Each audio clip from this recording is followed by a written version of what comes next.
Important important important, बहुत ज़्यादा important बात करने आया हूँ हर बच्चे से, मतलब जिनका कल एग्ज़ाम है उनसे भी, और जिनका कल एग्ज़ाम नहीं है, जून और दिसंबर में है नेक्स्ट ईयर, उनसे भी। फटाफट से पहले वो लोग सुनेंगे जिनका कल JIGL का एग्ज़ाम है। बेटा आप लोगों को JIGL के एग्ज़ाम में सबसे पहले जो पेपर में अटेम्प्ट करना है वो करना है right to information, law of torts, limitation act, registration act, administrative law, sources of law.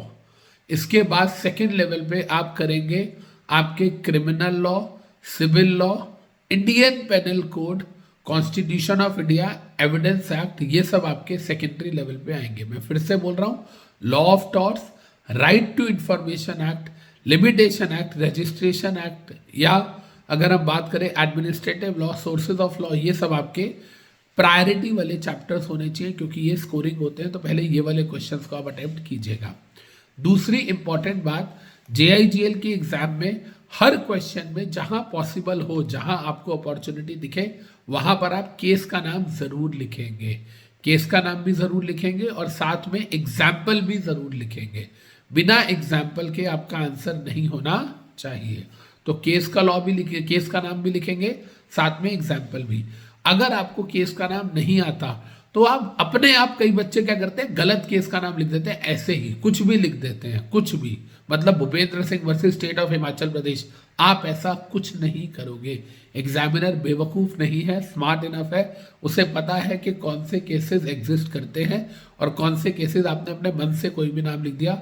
आप एक्स्ट्रा स्मार्ट बनने की कोशिश नहीं करेंगे। एंड सबसे बड़ी बात, जो भी डिफरेंस बिटवीन आपके एग्जाम में आएंगे, उन डिफरेंस बिटवीन को आप टैबुलर फॉर्मेट में लिखेंगे विद बेसिस। तो बेसिस देन दोनों में डिस्टिंक्शन जो है वो आप पैराग्राफ वाइज नहीं लिखेंगे। जैसे कई बच्चे क्या करते हैं, दो चीज़ों में डिस्टिंक्शन आया तो दोनों के बारे में एक एक पैराग्राफ लिख दिया, नहीं, टैबुलर फॉर्मेट के अंदर आप लिखेंगे। MCQs को अटेम्प्ट करने से पहले 2 बार रीड करेंगे। यस, वो जो बेटा 15 मिनट का आपको टाइम मिलेगा ना एक्स्ट्रा, उसको आप MCQ की तरफ यूटिलाइज करेंगे। तो रूल नंबर 1, आप एग्जाम्पल लिखेंगे। रूल नंबर 2, केसेस का नाम लिखेंगे, लेकिन अपने आप नहीं लिखेंगे। रूल नंबर 3, कुछ चैप्टर्स RTI, टॉर्ट्स, उसके अलावा जैसे मैंने कहा लिमिटेशन, रजिस्ट्रेशन, इसके अलावा मैंने कहा आपको sources of law, administrative law, इनके आप पहले आंसर लिखने की कोशिश करेंगे। एंड इसके बाद मैंने आपको क्या बोला कि आप जो MCQs हैं उसको 2 बार रीड करेंगे, उसके बाद ही आप उसे अटेम्प्ट करेंगे। एंड लास्टली सबसे इंपॉर्टेंट चीज़, कुछ भी हो जाए 3 घंटे से पहले आप अपना एग्जामिनेशन हॉल नहीं छोड़ेंगे। चाहे आपका पेपर 2 घंटे 15 मिनट में हो गया हो, you will keep on revising it. आप एक बार दोबारा देखेंगे, पेपर को रीड करेंगे। 3 घंटे से पहले आप एग्जामिनेशन हॉल से बाहर नहीं आएंगे। राइट बच्चे, तो इतना था कल उनके लिए जिनका JIGL का एग्जाम है। ऑल द बेस्ट बच्चे, आप लोग अब इस वीडियो से बाहर हो सकते हो। अब आते हैं नेक्स्ट बच्चे जिनका अगले साल जून या दिसंबर में एग्जाम है। उन लोगों के लिए मैं आज शाम को गूगल मीट लेके आ रहा हूं। आज इवनिंग में 7:30 गूगल मीट है बच्चे। जो लोग हमसे पढ़ते हैं वो भी आएंगे, उनको तो आना ही आना है। जो लोग हमसे पढ़ रहे हैं अनअकैडमी में, जो लोग हमसे नहीं पढ़ रहे हैं एंड जून और दिसंबर के बारे में कुछ जानना चाहते हैं, वो लोग भी ज़रूर ज्वाइन करेंगे। शाम को 7:30 बजे आपको गूगल मीट का लिंक थोड़ी देर में आ जाएगा, ठीक है।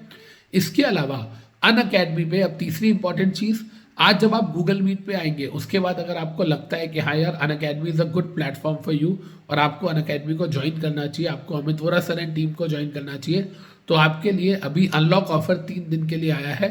और आप बेस्ट क्लासेस, बेस्ट तो मैं नहीं बोलता, बच्चे बोलते हैं कि हाँ सर हम अच्छा पढ़ाते हैं, ठीक ठाक पढ़ा लेते हैं हम लोग, यार 20 साल हो गए हैं पढ़ाते हुए, मोर देन 55 रैंक्स का एक्सपीरियंस है, तो ठीक ठाक तो पढ़ा ही लेते होंगे।